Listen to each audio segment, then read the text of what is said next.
गुरुजी पंडित प्रदीप मिश्रा जी ने कई ऐसे उपाय बताए हैं जिन्हें सिर्फ और सिर्फ देव दीपावली के अवसर पर करना होता है। उन्हीं उपायों की जानकारी हम आपको इस वीडियो के माध्यम से देने वाले हैं जिन्हें गुरुजी पंडित प्रदीप मिश्रा जी ने इस देव दीपावली में करने को कहा है। इस वीडियो में हम गुरुजी पंडित प्रदीप मिश्रा जी के बताए देव दीपावली के नए और पुराने दोनों उपायों को शामिल करेंगे, इसलिए आप वीडियो अंत तक देखें ताकि कोई भी उपयोगी जानकारी आपसे ना छूटे। सभी उपाय गुरुजी पंडित प्रदीप मिश्रा जी के बताए हुए हैं जिन्हें आपको देव दीपावली में करना है। कैसे करना है वह हम आपको आसान भाषा में समझाने वाले हैं। सबसे पहले हम आपको बता दें कि 15 नवंबर 2024 देव दीपावली का विशेष अवसर है और ऐसे में गुरुजी पंडित प्रदीप मिश्रा जी ने देव दीपावली के विशेष अवसर पर कुछ विशेष उपाय करने को कहे हैं, जिसमें से गुरुजी पंडित प्रदीप मिश्रा जी ने देव दीपावली शिव महापुराण कथा जो कि नासिक में की थी उसमें एक विशेष उपाय की जानकारी दी थी।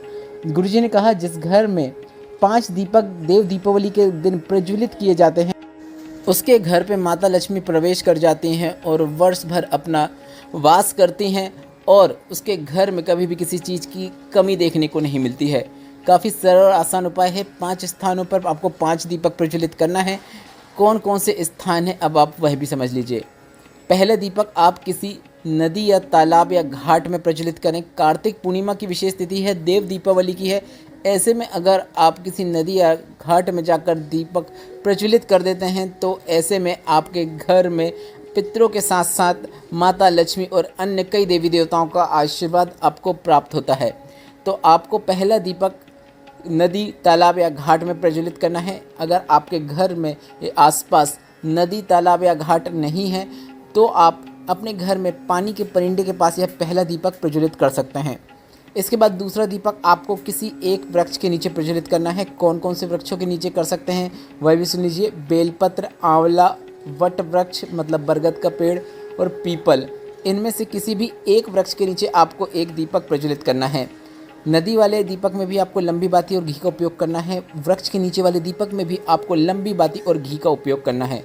इसके बाद तीसरा जो दीपक रहेगा वह आपको अपने घर में, अगर आपके पास भोलेनाथ का शिवलिंग है तो उसके सामने प्रज्वलित करना है। इसमें आपको गोल बाती और घी का उपयोग करना है। अगर आपके घर में महादेव का शिवलिंग नहीं है, भोलेनाथ का शिवलिंग नहीं है, तो आप भोलेनाथ के मंदिर में जाकर भी तीसरा दीपक प्रज्वलित कर सकते हैं। इसके बाद चौथा दीपक आपको अपने घर में तुलसी माता के क्यारे के पास प्रज्वलित कर देना है। आपके घर में जो भी तुलसी माता का क्यारा है, गमला है, उसके नज़दीक नीचे ज़मीन में आपको चौथा दीपक प्रज्वलित कर देना है। अगर यहाँ पर भी आपके घर में तुलसी माता नहीं है तो मंदिर में रहती हैं तो आप मंदिर में जाकर तुलसी माता के पास दीपक प्रज्वलित कर सकते हैं। इस दीपक में भी आपको गोल या लंबी बाती का उपयोग कर सकते हैं। दोनों प्रकार के दीपक लगा सकते हैं, जो आपको लगाने का मन हो आप वह लगा सकते हैं। इसके बाद पाँचवा और अंतिम दीपक आपको अपने घर में जहाँ पे आपने रंगोली बनाई है या फिर कोई चौक पूरा है वहाँ पर आपको पाँचवा और अंतिम दीपक प्रज्वलित कर देना है। अगर रंगोली नहीं भी बनाई है तो आप छोटी सी रंगोली बना दीजिए, उसके ऊपर देव दीपावली के दिन दीपक अवश्य रखिए। माता लक्ष्मी वह देखकर खुश होती हैं और आपके घर में प्रवेश कर जाती हैं और आपके घर में धन संपदा सदैव भरी रहती है। आपको कभी भी किसी चीज़ की कमी देखने को नहीं मिलती है।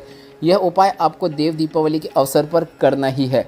बढ़ते हैं देव दीपावली के दिन किए जाने वाले अगले विशेष उपाय की ओर।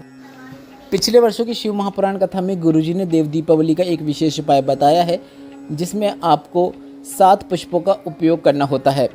7 पुष्पों का उपयोग करना है, वही पुष्प लेना है जो भोलेनाथ को अर्पित किए जाते हैं। 7 पुष्प को आपको एक कटोरी में रख देना है। यह कटोरी आपको अपने घर में जहाँ पे आप पानी का पात्र रखते हैं, मटका रखते हैं या जिस भी पात्र में पानी भर के रखते हैं उसके पास इस कटोरी को रख देना है। कटोरी जिसमें 7 पुष्प हैं उसके अंदर आपको कुछ नहीं रखना है, सिर्फ 7 पुष्प रखना है। इस बात का आपको ध्यान रखना है। फिर 10 बजे आपको यह उपाय जो 9 बजे समय आप रख सकते हैं कटोरी, या फिर 10 बजे रख सकते हैं। सुबह रखना है, इस बात का आपको ध्यान रखना है।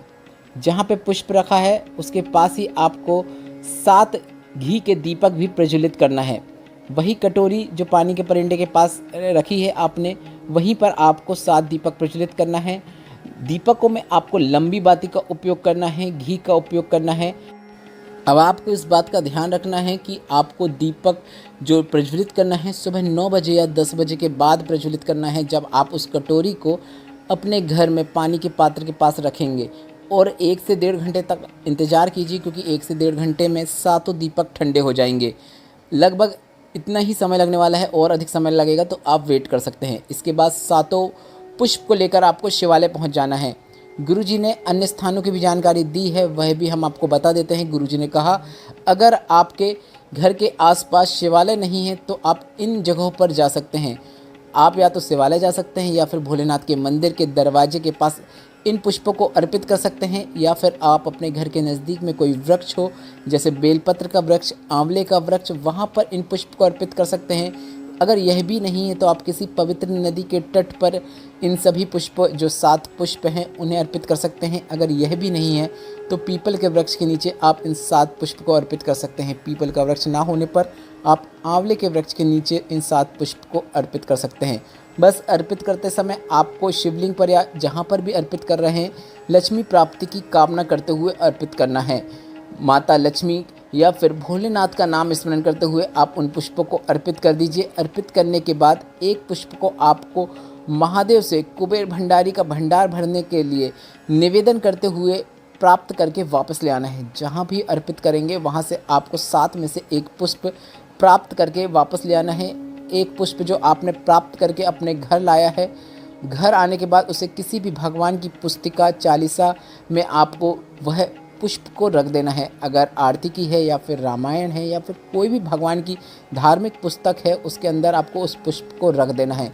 बस इतना ही करना है। पुष्प को आपको वर्ष भर उसमें रखे रहने देना है। गुरुजी ने कहा, अगले वर्ष देव दीपावली आएगी, आप देखेंगे कुबेर भंडारी ने क्या कृपा की है। आपको स्वयं अंतर देखने को मिलेगा। अब इस बात का आप ध्यान रखें, अगर आपने पिछले वर्ष कोई पुष्प रखा है तो आप उसे रखे रहने दे सकते हैं। अगर आपको इसको विसर्जन करने का मन है तो आप पिछले वर्ष के पुष्प को विसर्जित कर सकते हैं और नए पुष्प को आप रख सकते हैं। अब बढ़ते हैं देव दीपावली के तीसरे और अंतिम विशेष उपाय की ओर। गुरुजी पंडित प्रदीप मिश्रा जी ने देव दीपावली शिव महापुराण कथा में एक विशेष उपाय की जानकारी दी थी, जो कि शीघ्र विवाह वाला देव दीपावली का एक विशेष उपाय है। गुरुजी ने कहा था, माता अशोक सुंदरी के स्थान पर आपको एक बेलपत्र अर्पित करना है देव दीपावली के दिन। किस प्रकार से अर्पित करना है? बेलपत्र की डंडी शिवलिंग में जो जलाधारी होती है उस ओर होना चाहिए, मतलब डंडी शिवलिंग की ओर नहीं होना चाहिए। इस प्रकार से आपको बेलपत्र को शिवलिंग में जो माता अशोक सुंदरी का स्थान होता है वहाँ पे अर्पित करना है। इसके बाद आप भोलेनाथ से श्री शिवाय नमस्तुभ्यम बोलते हुए, नमः शिवाय बोलते हुए, ओम नमः शिवाय बोलते हुए मंगल विवाह के शीघ्र विवाह की कामना कर लेना है। अच्छे रिश्ते की प्राप्ति होती है, यह निश्चितता है। अगर बालक या बालिका स्वयं के लिए उपाय करेंगे तो काफ़ी अच्छी बात है। अगर उनके घर का कोई सदस्य भी यह उपाय करना चाहता है तो वह भी उनके लिए यह उपाय कर सकता है। बस उन्हें महादेव से प्रार्थना करते समय उनका नाम और गोत्र बोलना है। इसके बाद उनके मंगल विवाह की भोलेनाथ से कामना कर लेना है। गुरुजी ने कहा, अगली देव दीपावली के पहले अच्छे रिश्ते की प्राप्ति होती है, मंगल विवाह होता है। यह विशेष उपाय आपको देव दीपावली के दिन करना ही है। आशा करता हूँ वीडियो में बताए गए तीनों उपाय आपको समझ में आ गए होंगे, पर अगर अभी भी आपके मन में कोई प्रश्न है तो वो प्रश्न आप कमेंट बॉक्स से जरूर पूछ सकते हैं। मेरे द्वारा दी गई जानकारी अगर थोड़ी सी भी उपयोगी लगी हो तो वीडियो को लाइक करके चैनल को सब्सक्राइब करना मत भूलिएगा। श्री शिवाय नमस्तुभ्यम। हर हर महादेव।